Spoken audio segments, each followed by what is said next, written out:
অক্ষয় তৃতীয়াতে সোনা কেনা শুধুই কি একটা মিথ, নাকি আছে অন্য কোনো কারণ? অক্ষয় তৃতীয়া সেই দিন যেদিন ভালো অথবা মন্দ যে কাজই করবেন তার ফল অক্ষয় হয়ে থাকবে। এই দিনটির বিশেষত্বগুলি জেনে নেওয়া যাক। এই দিন মা গঙ্গা পৃথিবীতে অবতীর্ণ হয়েছিলেন।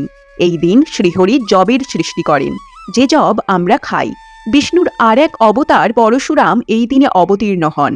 মহর্ষি বেদব্যাস গণেশের সহায়তায় এই দিন মহাভারত রচনা শুরু করেন। এই দিন সত্যযুগের সূচনা হয়। এই দিনই ভগবান শ্রীকৃষ্ণ তার সখা সুদামাকে প্রচুর ঐশ্বর্য দেন। আবার এই দিনই কুবেরের তপস্যা পূর্ণ হয়, সে সমস্ত ধনসম্পদ পায় এবং ধনকুবের নামে পরিচিত হয়। তাই এই দিনে সমস্ত শুভ কাজ করতে হয়, যার ফল অক্ষয় থাকবে। তাই তো মানুষ এই দিন সোনা কেনে, সম্পদে অর্থ বিনিয়োগ করে, যাতে আজীবনের জন্য অফুরন্ত সৌভাগ্য লাভ করে এবং সম্পদ ও ঐশ্বর্য যাতে আজীবন স্থায়ী হয়।